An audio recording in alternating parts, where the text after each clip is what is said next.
ಸಂಜೆ ಆದರೆ ಸಾಕು, ಏನಾದರೂ ಸ್ನ್ಯಾಕ್ಸ್ ತಿನ್ನಬೇಕು ಅನಿಸುತ್ತೆ ಟೀ ಜೊತೆಗೆ. ಬರ್ರಿ, ಹಾಗಿದ್ರೆ ಇವತ್ತು ನಾನು ನಿಮಗೆ ಕೊತ್ತಂಬರಿ ವಡಿ ಮಾಡೋದು ಹೇಗೆ ಅಂತ ಹೇಳ್ಕೊಡ್ತೀನಿ. ಫಸ್ಟು ಶುಂಠಿ ತೊಗೊಳ್ತಿದ್ದೀನಿ ಇಲ್ಲಿ. ಅದನ್ನು ಒಂದು ಸ್ವಲ್ಪ ಜಜ್ಕೊಳ್ರಿ. ಜಜ್ಕೊಂಡಾದಮೇಲೆ ಬೆಳ್ಳುಳ್ಳಿ ಮತ್ತು ಹಸಿಮೆಣ್ಸಿನ್ಕಾಯಿ ಇವನು ಪುಡಿ ಮಾಡ್ಕೋಬೇಕು. ಜಜ್ಕೊಂಡು ಚಟ್ನಿ ಥರ ಮಾಡ್ಕೋಬೇಕು. ಜಾಸ್ತಿ ಅಲ್ಲ, ಒಂದು ಸ್ವಲ್ಪ ತಡ ಬಡ ಆಗಬೇಕು ಆ ಥರ. ಆಮೇಲೆ ಸ್ವಲ್ಪ ಧನಿಯಾ ಕಾಳು ಮತ್ತು ಜೀರಿಗೆ, ಉಪ್ಪು ಇದಿಷ್ಟು ಹಾಕ್ಕೊಂಡು ಜಜ್ಕೊಳ್ರಿ. ಇದನ್ನು ಪೇಸ್ಟ್ ಮಾಡ್ಕೊಂಡು ಒಂದು ಸೈಡ್ ಇಟ್ಕೊಳ್ರಿ. ಆಮೇಲೆ ಕೊತ್ತಂಬರಿನ ಸ್ವಚ್ಛಕ್ಕೆ ತೊಳೆದು ಒಂದು ಕಟ್ಟಷ್ಟು ಐತಿದು ತೊಳೆದು ಹೆಚ್ಕೊತಾ ಇದ್ದೀನಿ. ಅದನ್ನು ಒಂದು ಬೌಲ್ಗೆ ಹಾಕ್ಕೊತಿದ್ದೀನಿ. ಆಮೇಲೆ 1 ಕಪ್ಪಷ್ಟು ಅಕ್ಕಿ ಹಿಟ್ಟು ಹಾಕ್ಕೊತಿದ್ದೀನಿ. ಅದೇ ಕಪ್ ಒಳಗೆ 1 ಕಪ್ಪಷ್ಟು ಕಡಲೆ ಹಿಟ್ಟು ಹಾಕ್ಕೊತಿದ್ದೀನಿ. ಇದಕ್ಕೆ ಅಜ್ವಾಯಿನ್, ಬಿಳಿ ಎಳ್ಳು, ಆಮೇಲೆ ಖಾರದ ಪುಡಿ, ಅರ್ಶಿಣ ಪುಡಿ,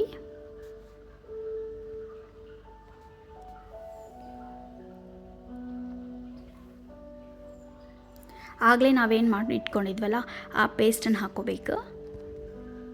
ಹಾಕ್ಕೊಂಡು ಒಂದು ಸತಿ ಮಿಕ್ಸ್ ಮಾಡ್ಕೊಳ್ರಿ ಇದನ್ನೆಲ್ಲ.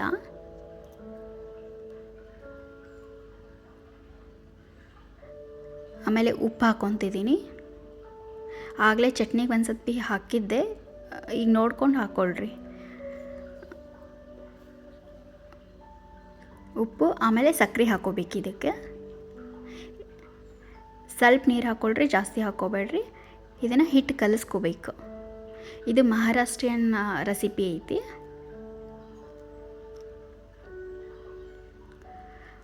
ಸೊ ಈಗ ಇದ್ರೊಳಗೆ ಕಲಿಸ್ಕೊಂಡು ಒಂದು ಪ್ಲೇಟಿಗೆ ಎಣ್ಣೆ ಸವರ್ಕೋಬೇಕು. ಸವರ್ಕೊಂಡು ನಾವು ಕಲಸಿಟ್ಕೊಂಡ್ರೆ ಹಿಟ್ಟನ್ನು ಸ್ಪ್ರೆಡ್ ಮಾಡ್ಕೋಬೇಕು ಕಂಪ್ಲೀಟ್ ಎಲ್ಲ ಕಡೆ.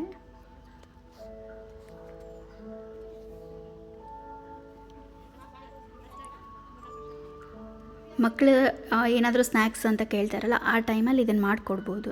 ದಿನ ಬಜ್ಜಿ ಬೋಂಡ ಮಾಡಿಕೊಡೋ ಬದಲು ಇದನ್ನು ಮಾಡಿಕೊಡ್ಬೋದು. ಹೊಸ ರೆಸಿಪಿ ಒಂದು ಸತಿ ಟ್ರೈ ಮಾಡಿರಿ.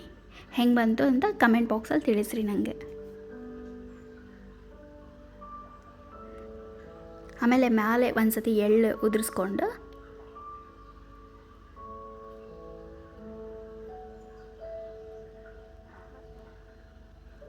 ಇದನ್ನು ಸ್ಟೀಮ್ ಮಾಡೋಕ್ಕೆ ಇಡಬೇಕು. 10 to 20 ಮಿನಿಟ್ಸು ಲೋ ಫ್ಲೇಮಲ್ಲಿ ಒಳಗಿಡ್ರಿ.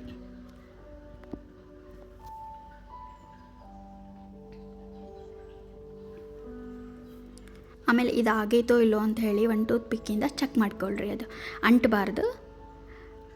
ನೆಕ್ಸ್ಟ್ ಒಂದು ಚಾಕುವಿಂದ ಕಟ್ ಮಾಡ್ಕೊಳ್ರಿ ಇದನ್ನು. ನಿಮ್ಗೆ ಯಾವ ಸೈಜ್ ಬೇಕೋ ಆ ಸೈಜು. ಆಮೇಲೆ ಎಣ್ಣೆ ಕಾಯಕ್ಕೆ ಇಟ್ಟಿದ್ದೀನಿ. ಇದನ್ನು ಫ್ರೈ ಮಾಡ್ಕೋಬೇಕು.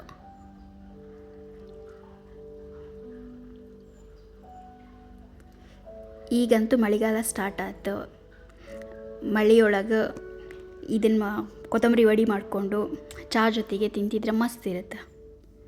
ಒಂದು ಸತಿ ಟ್ರೈ ಮಾಡಿರಿ ಎಲ್ಲರೂ.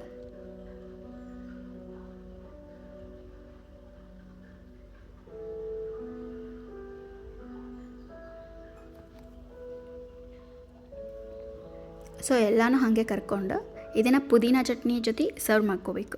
Thank you for watching. Like, share, subscribe ಮಾಡಿ. Thank you.